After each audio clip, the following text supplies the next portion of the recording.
It started like any peaceful Sunday should, coffee in hand, mist rolling off the lake, birds singing like they had no idea how ridiculous the week had been. I walked barefoot to my dock. As I'd done 100 times before, baited my line, took a deep breath, and just as the line hit the water, I heard it, high-pitched, furious, and closing in fast. "Hey, you can't fish here. That's a violation."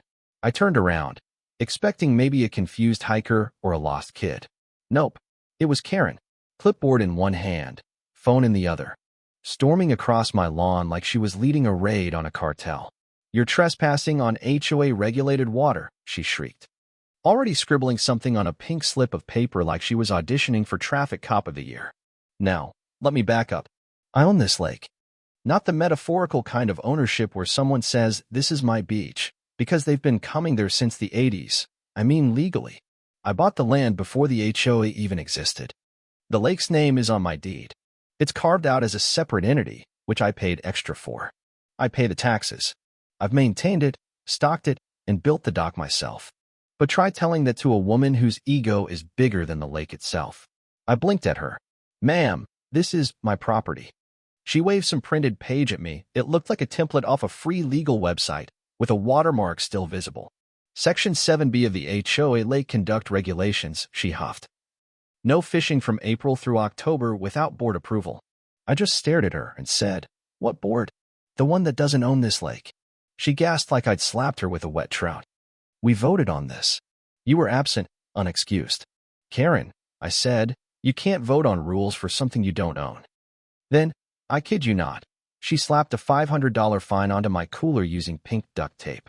That was the moment I realized this wasn't just a case of misunderstanding. This was war. Later that afternoon, I brought the issue to the actual HOA president, Gary, sweet guy, but about as sharp as a wet sponge. He blinked like he'd just been told how email works and mumbled. "Karen said it was disrupting trout mating season." "Gary, it's Texas," I said. "There's no trout mating season in April. Also, again, my lake." He nodded slowly, then added, "Well, Karen's really passionate about lakefront harmony." Harmony. Right. By Monday, I'd received 3 more notices, escalating the fine to $750, a threat of lien placement, and a citation for willful disobedience of community policy. I wasn't even mad about the money. I was mad about the principle. Karen had decided she ruled over water she didn't own, and apparently, the HOA was happy to let her do it. So I did what any calm, rational man would do. I stocked the lake with vegetarian piranhas. Okay, hear me out. I'm a retired aquatic biologist. I know fish. I've built conservation wetlands and managed exotic fish habitats. And these piranhas? Red-bellied vegetarians. Legal. Non-aggressive. Looked terrifying, but wouldn't nibble a toe if it was wrapped in bacon. I made a few calls, arranged a delivery from an old supplier, and within a week, my lake had a new set of residents, sleek, silver, and with a bite rate that could skeletonize a cucumber in seconds.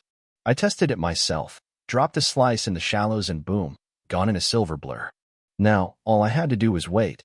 That weekend, Karen hosted some HOA brunch, ladies of the lake, or something equally ridiculous. There were mimosas, folding chairs, and a casting contest on my dock. She strutted to the edge like she was hosting the finale of The Bachelorette, cast her pink rod, and I kid you not, within seconds, the bobber vanished.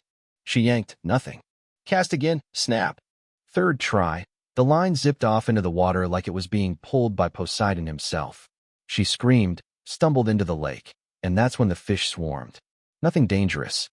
Just a cloud of flashy motion around her knees that sent her shrieking out like she'd been electrocuted. She screamed, "The lake is cursed." The video, oh yeah.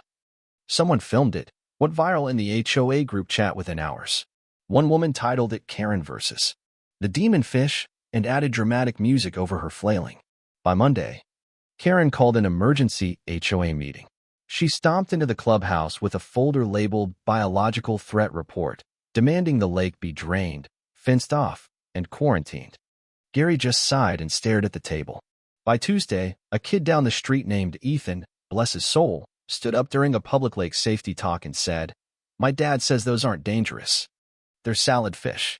The crowd laughed. Karen turned red. The tide was turning. And then came the big one. She tried to file an environmental violation with the EPA. Unfortunately for her, the assigned agent was an old college buddy of mine. She called me up, chuckling. "You stalking piranhas again, man?" I told her the whole story. Her team came out, ran some tests, and left with a signed paper. Lake is safe, healthy, and privately managed. I laminated it and taped it to my mailbox. Still, Karen wasn't done. She tried to install a fence at the shoreline, had 2 guys show up with tools and fake permits. I called the sheriff, showed them the deed. Work stopped immediately. Karen screamed something about community safety and eco-terrorism before storming off. I uploaded the whole thing to a new website I made, Lake Logic. It had everything: videos, permits, expert interviews, even a meme section. People loved it. One night, someone placed a rubber fish with a pink bow on Karen's porch. She sent a mass email threatening to sue for emotional aquatic harassment. I mean, come on. Eventually, the HOA suspended her. Officially. Voted her out of every committee.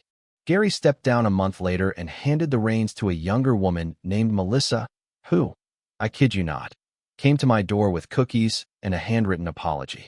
I started hosting lake days, educational weekends where kids fed the fish, learned about wetlands, and made fish-themed crafts.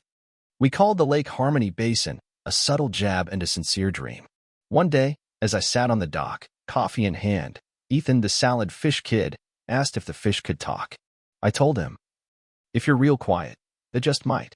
And that, I guess, is the real point of all this. It's not just about fish, or fines, or power-hungry clipboard queens. It's about standing your ground, not with yelling or threats, but with facts, patience, and a little bit of creativity. So yeah, Karen tried to find me for fishing in my own lake. Now I run a community conservation program. The HOA, they now ask me for advice. And Karen? Well, last I heard, she moved to a desert town 2 counties over. No lakes there, just cacti, and probably a very confused neighborhood board. So what do you think? Did I go too far or not far enough? Have you ever dealt with a Karen in your HOA or community? Drop your wildest HOA horror stories down in the comments. And if you enjoyed this one, hit like, subscribe, and I'll see you on the next cast. Tight lines, friends. Fishing pole.